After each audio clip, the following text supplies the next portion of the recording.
নৌকা বিসর্জন। না, এটা কোনো সিনেমার গল্প নয়, কোনো কৌশিক গাঙ্গুলির কোনো সিকুয়েল নয়। এখানে আপনি আবির বা জয়া আহসানকে দেখতে পাবেন না। এইটা ইস্টবেঙ্গলের যে পড়শি ক্লাব আছে, যে মোহনবাগান সুপার জায়ান্ট, তার যে একটা এএফসি টুর্নামেন্টে যে একটা অকস্মাৎ একটা বিসর্জন ঘটে গেল, ষষ্ঠীর পূর্বে বিসর্জন ঘটে গেল, সেটি নিয়ে একটা ছোট্ট আলোচনা। এই বিসর্জন যে ঘটতে পারে, এটা কয়েকদিন আগেই যখন ঘটনাটা ঘটেছিল, তখন আমি দুটো অডিও বানিয়েছিলাম। সেখানে আমি সবিস্তারে বলেছিলাম বা বোঝানোর চেষ্টা করেছিলাম কেন বিসর্জন হতে চলেছে মোহনবাগান সুপার জায়ান্টে। তো তখন ওইটা অনেকেই শুনেছে, অনেকে শোনেনি।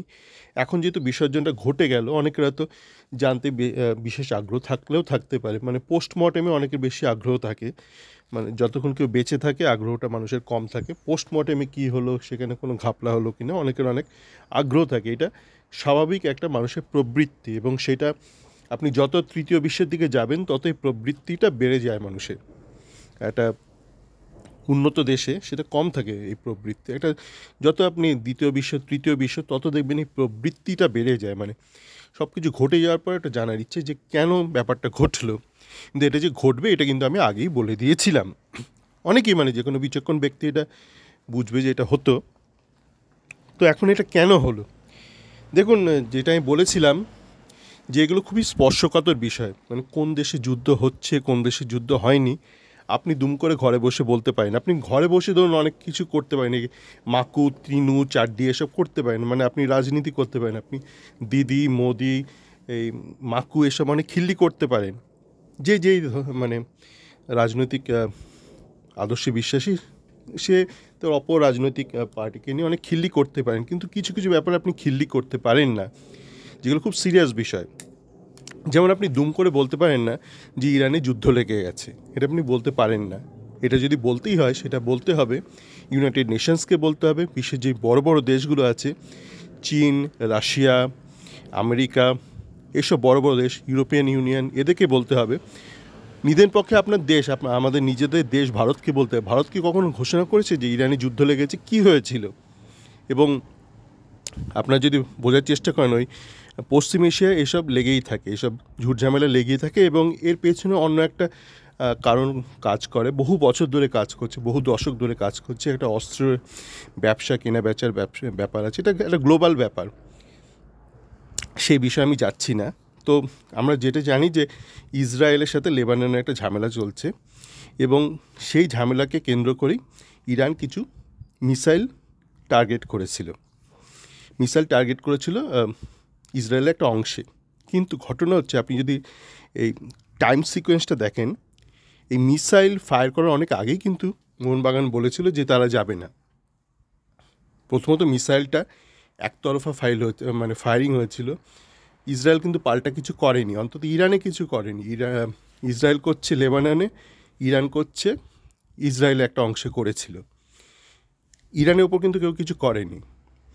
আর যদি করতো, এই ঘটনার প্রভাব, যদি এই সময়ের প্রভাবটা আপনি দেখেন, টাইম ফ্রেম, এটা খুব ইম্পর্টেন্ট। যে কোনো আপনি একটা ধরুন একটা লিগ্যাল একটা আর্গুমেন্টে যাবেন, একটা লিগ্যাল ডিবেটে যাবেন, সেখানে টাইম ফ্রেমটা খুব ইম্পর্টেন্ট। আপনি এখন আমাকে অনেকে বলছে যে তুমি কি যেতে, মিসাইল পড়ছে, এই হচ্ছে সেই হচ্ছে। আপনি এবার বোঝার চেষ্টা করুন, মোহনবাগান যে যাবে না, মোহনবাগান যে ইরানে যাবে না, সেটা কিন্তু এফসিকেও তারা অনেক আগেই ঘোষণা করে দিয়েছে, মানে মিসাইল ছাড়ার আগে। এখন মোহনবাগান যদি বলে যে আমরা জানতাম যে মিসাইলটা ফায়ার করবে ইরান, তাহলে ব্যাপারটা কিন্তু আরও একটা ঘোটালো চলে যায়। মানে মোহনবাগান কি মানে এসবের সঙ্গে যুক্ত? মোহনবাগান সুপার জায়ান্ট কোন দেশ কোথায় মিসাইল ফায়ার করবে? তো আশা করি এএফসি অত ঝামেলায় যাবে না। এএফসি বলবে আমি টাইম সিকোয়েন্স দেখছি, টাইম সিকোয়েন্স অনুযায়ী তোমরা কিন্তু অনেক আগেই বলে দিয়েছিলে যে তোমরা আসবে না, কেউ কাউকে মিসাইল ছাড়ার অনেক আগেই। এবং আপনি এটা কিন্তু মনে মনে বলতে পারেন না যে ওই দেশে যুদ্ধ লাগবে তাই আমি যাব না। আপনার কাছে একটা এভিডেন্স চাই।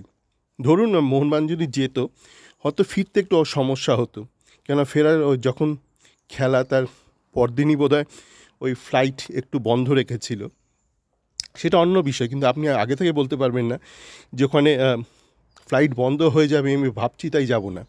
ব্যাপারটা একটা পুরনো একটা গল্প আছে, যে একটা রাজা একটা রাজপ্রাসাদে একটা রক্ষী, মানে নাইট গার্ড, সে পাহারা দিতে দিতে ঘুমিয়ে পড়েছে, এবং ঘুমে স্বপ্নে দেখছে যে কেউ রাজাকে আক্রমণ করছে। তো সে গেছে রাজার কাছে, ও তো সঙ্গে সঙ্গে তো ওর ঘুম ভেঙে গেছে, মানে চটকে গেছে।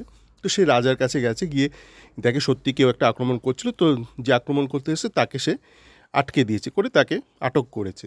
পরদিন সকালবেলা রাজা তাকে ডাকলো, সেই শান্ত্রীকে ডেকে তাকে একটা মুক্তোর মালা দিল, কিছু স্বর্ণমুদ্রা দিল, এবং বললো তুমি এবার কাজ থেকে রেহাই না, মানে তুমি তোমার ছুটি। কেন না, মানে তোমার কাজ নয় ঘুমিয়ে ঘুমিয়ে স্বপ্ন দেখা।